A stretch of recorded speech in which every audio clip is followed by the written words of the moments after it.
بسم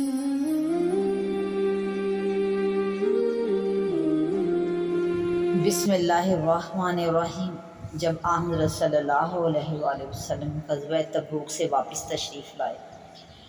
تو حضرت عباس رضی اللہ تعالیٰ عنہ نے حضور صلی اللہ علیہ وآلہ وسلم کی اجازت سے آپ کی مدح میں چند اشعار عرض کیے،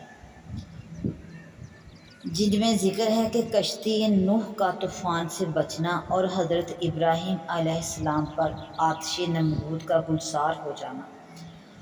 آپ صلی اللہ علیہ وآلہ وسلم کے نور ہی کی برکت سے تھا۔ حضرت امام الائمہ ابو حنیفہ نعمان بن ثابت تابعی کوفی رضی اللہ عنہ حضور صلی اللہ علیہ وآلہ وسلم کی مدح میں یوں فرماتے ہیں کہ آپ کی وہ مقدس ذات ہے کہ اگر آپ نہ ہوتے تو ہرگز کوئی آدمی پیدا نہ ہوتا اور نہ کوئی مخلوق پیدا ہوتی۔ اگر آپ صلی اللہ علیہ وآلہ وسلم نہ ہوتے، آپ وہ ہیں کہ آپ کے نور سے چاند کو روشنی ہے اور سورج آپ ہی کے نور زیبا سے چمک رہا ہے۔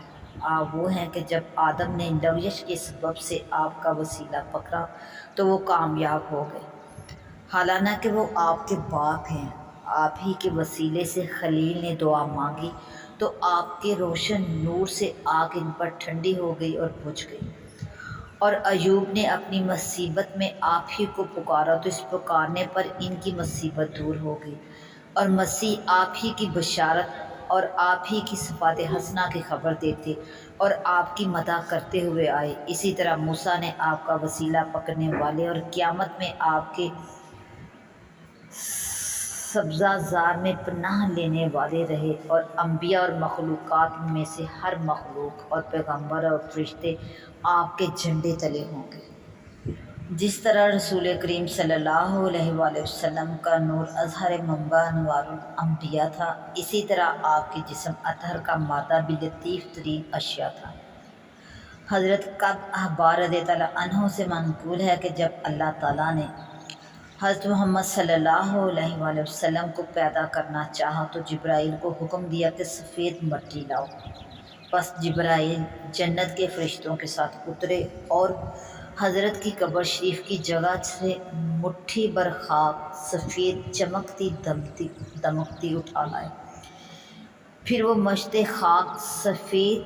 بہشت کے چشمہ تسنیم کے پانی سے گوندی گئی، یہاں تک کہ سفید موتی کی مانند ہو گئی، جس کی بڑی شعاع تھی۔ بعد ازاں فرشتے اسے لے کر عرش و کرسی کے گرد اور آسمانوں اور زمین میں پھرے، یہاں تک کہ تمام فرشتوں نے آپ صلی اللہ علیہ وآلہ وسلم کے روح انور مادہ اطہر کو آدم علیہ السلام کی پیدائش سے پہلے پہچان لیا۔ جب اللہ تعالیٰ نے حضرت آدم علیہ نبی علیہ السلام کو پیدا کیا تو اپنے حبیب پاک کے نور کو ان کی پشت مبارک میں بطور ودیعت رکھا۔ اس نور کے انوار ان کی پیشانی میں یوں نمایاں تھے جیسے آفتاب آسمان میں اور چاند اندھیری رات میں، اور ان سے عہد لیا گیا کہ یہ نور انور پاک پشتوں سے پاک رگوں میں منتقل ہوا کرے۔ اسی واسطے جب وہ حضرت حوا علیہ السلام سے مقاربت کا ارادہ کرتے تو انہیں پاک و پاکیزہ ہونے کی تاکید فرماتے، یہاں تک کہ وہ نور حضرت حوا علیہ السلام کے رحم پاک میں منتقل ہو گیا۔ اس وقت وہ انوار جو حضرت آدم علیہ السلام کی پیشانی میں تھے حضرت حوا کی پیشانی میں نمودار ہوئے۔ ایام حمل میں حضرت آدم علیہ السلام نے ادب و تعظیم کی وجہ سے حضرت حوا سے مقاربت ترک کر دی، یہاں تک کہ حضرت شیش علیہ السلام پیدا ہوئے تو وہ نور ان کی پشت میں منتقل ہو گیا۔ یہ حضور صلی اللہ علیہ وآلہ وسلم کا معجزہ تھا کہ حضرت شیش علیہ السلام اکیلے پیدا ہوئے۔ آپ کے بعد ایک بطن میں جوڑا لڑکا لڑکی پیدا ہوتا رہا۔ اس طرح یہ نور پاک پشتوں سے پاک رحموں میں منتقل ہوتا ہوا آپ صلی اللہ علیہ وآلہ وسلم کے والد ماجد حضرت عبداللہ تک پہنچا،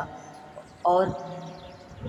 ان سے ایام تشریق میں جمعہ کی رات کو آپ کی والدہ ماجدہ حضرت آمنہ کے رحم پاک میں منتقل ہوا۔